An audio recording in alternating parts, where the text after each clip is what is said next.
Introducing a lineup of international award-winning and talented indie authors, only on the Writer's Corner live show. In today's episode of the Writer's Corner live show, we dive into the extraordinary mind of tech pioneer and mystery maestro Bob Burnett, who co-founded the Silicon Valley behemoth Cisco Systems. But today we delve into the intriguing twist in his narrative as we talk about the gripping series of his Kate Swift series. So it's amazing. Don't go away. We'll be right back. Welcome to the Writer's Corner live show, the weekly water cooler for authors and readers. Join us for 30 minutes of insightful conversation with some of the biggest names in the industry.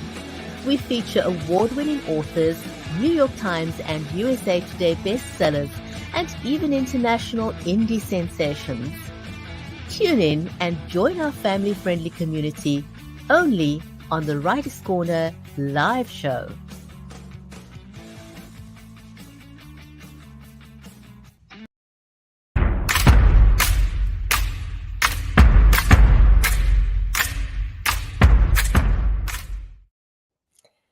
If you're just joining us, welcome to the Writer's Corner live show. We've been going live for about 5.5 years. If you're not following us, make sure you do so you can get notified next time we go live. I'm Mary Elizabeth Jackson. I'm an author and I live in the United States in Tennessee. So in today's show, we talked to Bob Burnett. Our live stream is made possible by Creative Edge, StreamYard, and Be Live Media. Now again, our guest today is Bob Burnett. As a tech visionary, Bob Burnett co-founded Silicon Valley giant Cisco Systems, shaping the digital landscape. After retiring from technology, he became a prolific columnist, delving into politics and culture. He also added mystery to his repertoire as the author of the gripping Kate Swift series.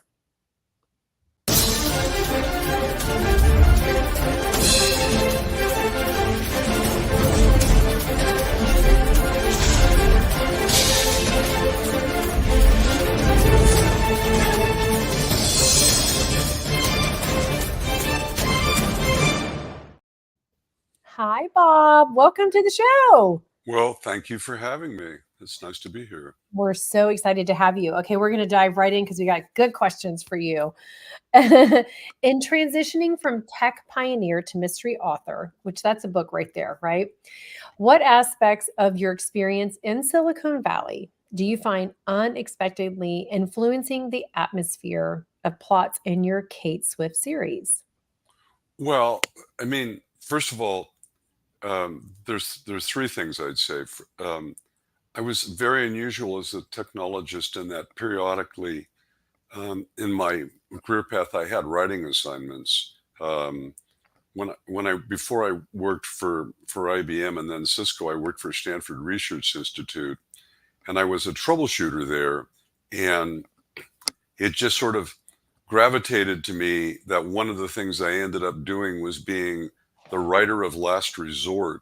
In many cases, there were proposals that were due and they were inadequate. They didn't explain what the results of the research were in a way that laymen could understand. And so my boss, the head of my division, found that I could do a job writing this. So that became my assignment. And periodically thereafter, I had writing, but it was a secondary part of my career.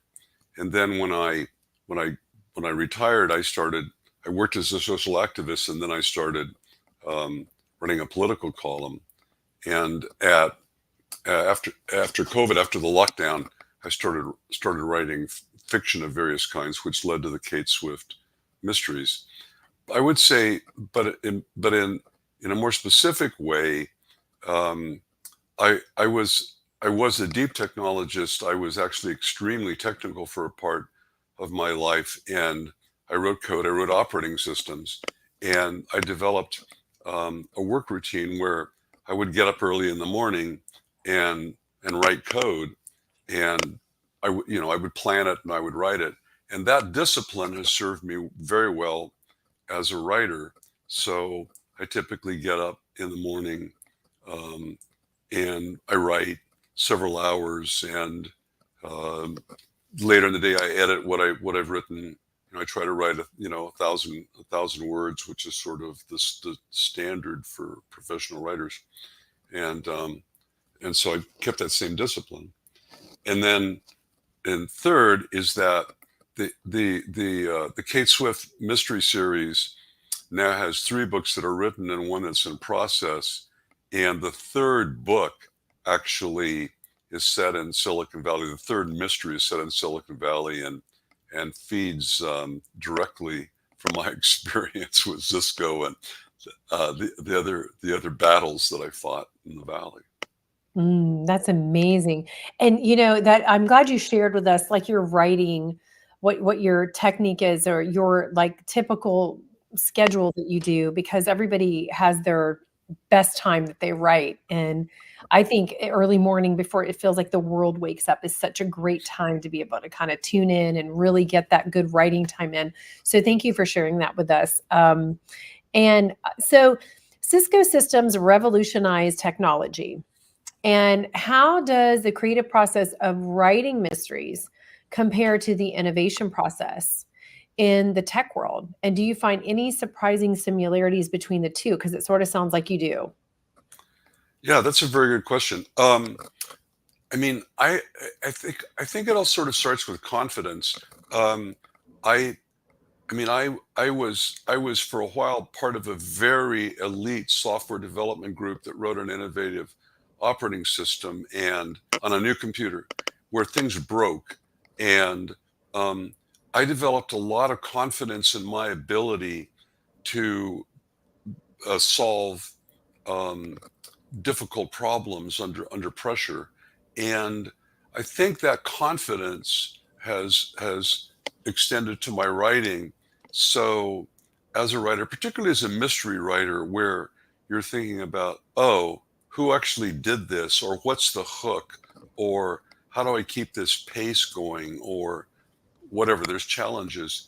I have confidence that I'm going to be able to work through it.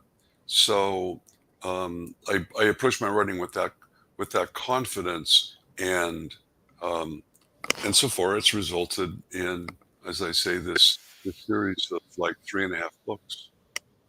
Well, it's worked, hasn't it? It's done very well. Yeah. Yeah, it's great. And you really do have to kind of get into your routine. If you're going to be a series writer professional, you've got to find your groove that works for you. That's right. Very important. Okay, your Kate Swift series explores mystery in a tech-driven world. If you could bring one piece of technology from your Silicon Valley days into a Kate Swift novel, what would it be, and how would it reshape the mystery? Well, that's an excellent question.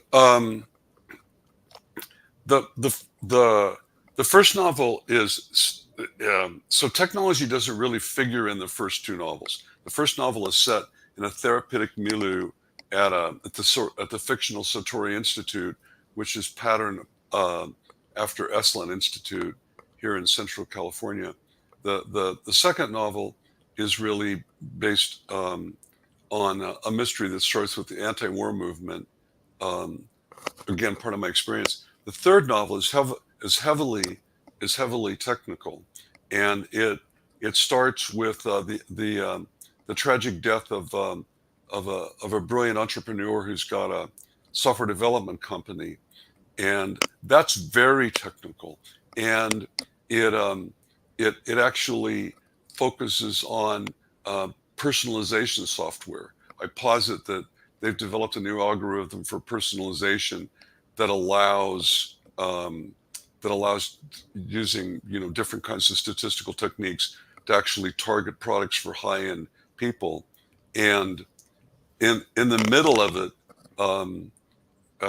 it's found. I mean, there's obviously other aspects, but in the middle of it, it's found that this software can also be used to track terrorists. So the Defense Intelligence Agency gets involved. So it's got a lot of good technical permutations in it.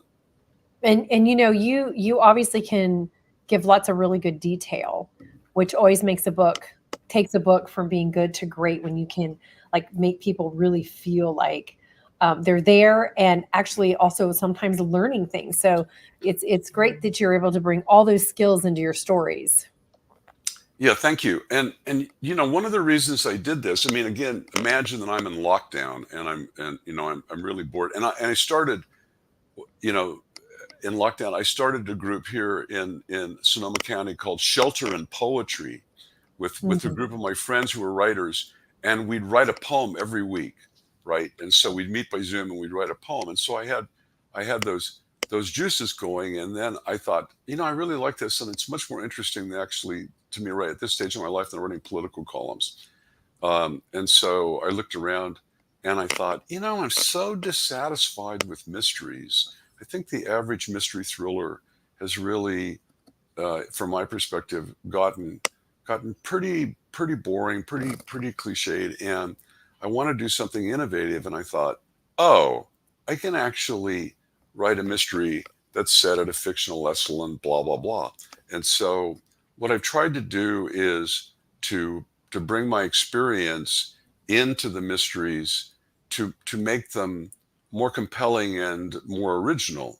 And so there's three aspects of that, I think. First, they're set in Northern California, and there have been mysteries that have been set in San Francisco, obviously, like Dashiell Hammett's mysteries, um, and John Lescourt, but not in Northern California in general. That's the first part. The second is they're based on my experience, and for example, there really hasn't, to my knowledge, recently been a compelling mystery set in Silicon Valley that features, the death of a founder of a startup, all that sort of intrigue. And then the third is, I decided, for those of you who really study mysteries, there is obviously the beginning, the event, right? Typically a death or, a disappearance. And then there's the middle, the exposition, and then there's the third, the denouement. And a lot of times the problem for a mystery writer is, well, what do you do in the middle? Because in the Conan Doyle series, for exactly Sherlock Holmes, we were all satisfied that there would be this, fascinating exposition showing Holmes' brilliance. But that's kind of faded in importance. And so what today's mystery writers often do is to fall on the device of having like multiple murders, which seems to me to be both kind of like, unduly grim, but also boring.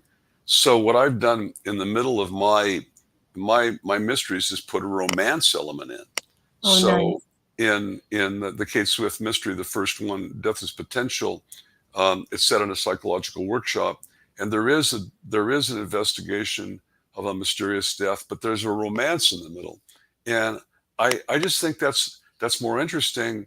And it also turns out this is one of those things you do and you don't think about it, and you think, oh, that was actually more successful than I thought. That's a differentiator for me because there really aren't any men writing mystery romances in this field. Mm. Yeah, you're right about that. And that's good for you though, because that gives you kind of a big playing field. And so we want to ask you, as a columnist in politics and culture, how does your perspective on these subjects inform the characters and themes in your mystery novels?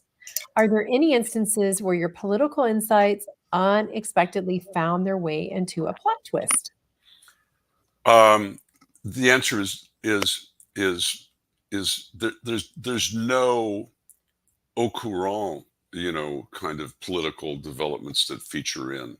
Um, but I do think, for example, yes, the answer is yes, and I think it's because I've been in circumstances where I have seen women complain about ill treatment by men, and um, so in the first book, Death is Potential, there's a therapy group, and half the people that participate in the group experience that lasts 6 days um, are women, and a lot of them complain about poor treatment by men.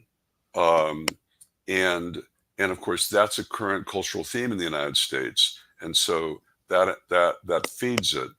The second book um, starts with the death of someone who was featured in the first book, and it's learned that and Kate Swift is going to the funeral and learns that, well, it's not going to be a regular funeral, it's going to be a memorial service because the coroner's office is holding the body because they died, the individual died under suspicious circumstances, and they put his fingerprints through the FBI database, and they found that he'd been living under an assumed identity for 40 years.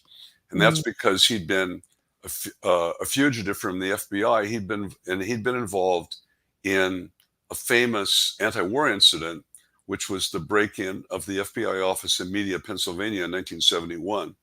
And so the second book is informed, of course, by my experience in the anti-war movement. So each of the books I try to work in that. And then, of course, the third book, which has technology, there's, of course, political consequences there because personalization, the collection of personal information is a hot topic in the United States. And there's a teeny little bit of AI in it. So. Oh, that's good. Well, yeah, it's going to creep in somewhere, isn't it? Eventually into all the books. It's everywhere. So. It's everywhere. I know. So. So my son, actually, who's a teacher, uses AI to write versions. He wrote a very abbreviated version of Midsummer Night's Dream, pitched in Winnie the Pooh land, right? for junior high school students, right? So wow. Yeah. So big wow. Yeah. So I love that. That's really interesting. Yeah, that's so cool. Okay, so your tech expertise is evident, but mystery writing requires a different set of skills. It absolutely does. How do you balance the analytical mindset of a technologist with the creativity required for crafting compelling mysteries? Yeah, good question. I think that the simple answer is to say I'm married to a psychotherapist, and so that's permeated my consciousness, and one of the things, of course, that you get when you write a book is you're fascinated by what response people have, and the workshop. Kate goes to a workshop at the fictional Esalen and is working through her issues, right? So it's got standard workshop stuff, and of course that all comes from my experience being in a workshop and being married to a psychotherapist, and being in a culture where, because of my wife's friends, a large number of our friends and acquaintances are in the therapy community, so that's permeated in. But yeah, it is a challenge, right? Of not being too analytical, and I'm always sort of fighting that. Again, I think the advantage of making the conscious decision to cast this as a romance as well as a mystery has really helped me kind of, bring up, more emotion and more feeling. Absolutely. The Kate Swift series navigates the intersection of technology and mystery.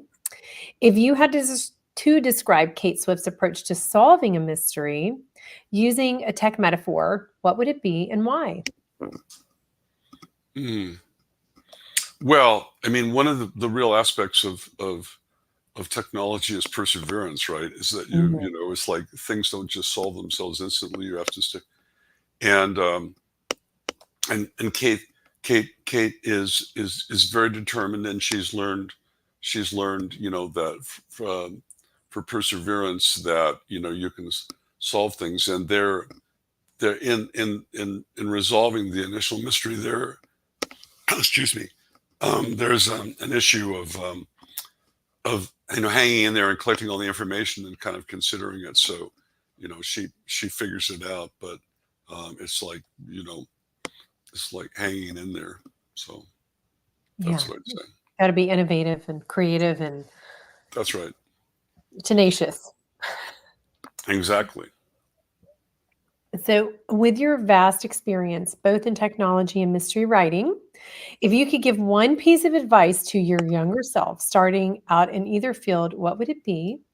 And how might it have influenced your journey along the way?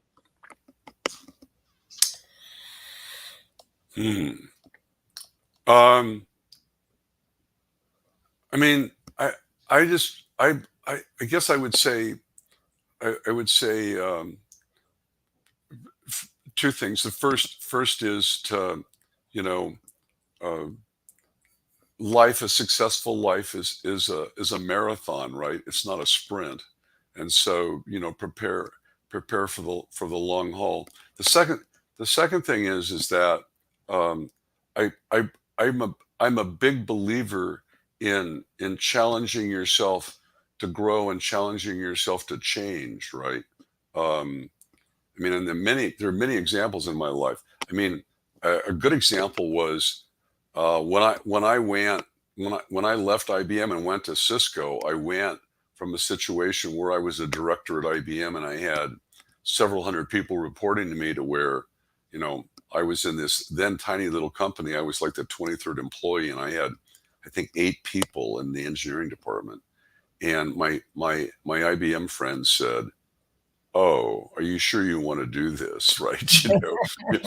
You're safe at IBM, and I said, "No, it's a real good, it's a growth opportunity, and I think it's very important to choose growth opportunities." And um, I've lived a long time, um, and so far, knock on wood, that my my my brain has stayed flexible and open, and I think that's because I challenge myself to change, and I believe in doing things that are exciting and represent new opportunities for me. Well, and it's very good. It'll keep you young, doesn't it? That's right. It gives you purpose. Well, it's also, in the current neurological research, it is talk about, creating an environment that so you're able to have, flexible neural networks. And so, writing is like that. And I'm a singer too, by the way. And, Mm. I sing in a community group, and that's another, opportunity to create flexible neural networks, because we sing things a cappella, we sing things off book and so forth, which is challenging. Very nice. Okay, what is the genre that you're singing? um we sing uh well, we just did a Christmas concert, we just finished, and we sing basically secular songs, but that are seasonal, but maybe half of the material is written by the choir. And I mean, I actually, not this year, but the previous years, I actually wrote some songs for the choir. So so let's see, what would be, well, we sang, songs that people know, like people get ready, you know, that's a famous blues gospel song. And we sang Joy to the World, Mhm. not the hymn, but the one that begins, Jeremiah was a Oh, yeah. bullfrog. And we sang Hava Nagila, and there's a famous poem, Trees, by Joyce Kilmer. The director of our choir adapted that, so we sang it. So that give you a good idea. You are living a very full life and are probably never bored, I would imagine. So that's Sometimes discouraged, but not bored. oh.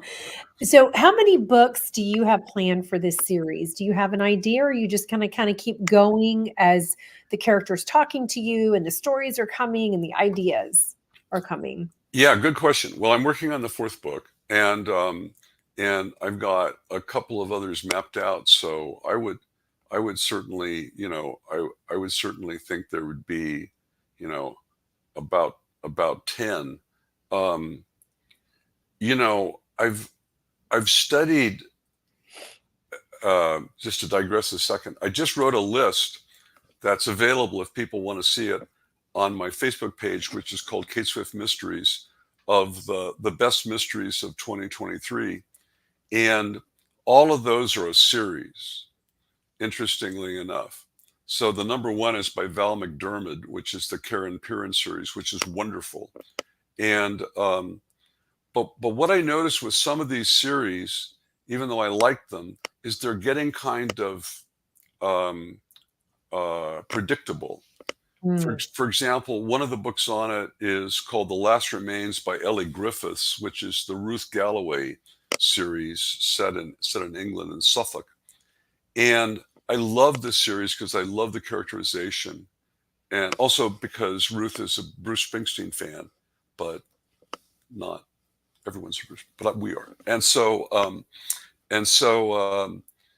but one of the things about that series that I noticed is, because she was a forensic anthropologist, the plot structure got predictable. That is, you know, it almost always featured Ruth in a dig, and particularly in the last books, someone sketchy invited her to go into a cave, right? And when you get to that point in the book, you'd say, Ruth, don't go in the cave. It can't be a good deal. So, you know, I do think that the writers, you know, get kind of boxed in, and you know, the situations become predictable, and you know, that's a challenge. But I don't think so far I haven't found that. I found there's enough variety, but that's something to be aware of. Right. I mean, that happened with Bosch. If you read the Harry Bosch series, that happened with the Harry Bosch series too. So, well, it's like that when you're on a Netflix series or any series that's online, and even for kid shows, or you know, the animations, and if they just start to become more predictable, and like even the TV series, and you see that there's that pattern over. Yeah, we know they've got their whole little ingredients, and for sometimes it's good, and then. Don't go off with that strange woman you just met in the bar, right? That's not a good idea. Like, oh, duh. So goodness gracious. Well, I know we didn't ask you beforehand, and I don't know if you have a copy of your book with you, and could read just like, I think we have time for maybe a page, or if you have a prologue or anything, and if you don't, that's okay. I have it here, but I didn't. I'm not sure. I hadn't thought about it, so that's okay. That's okay. That's okay. I mean, you know,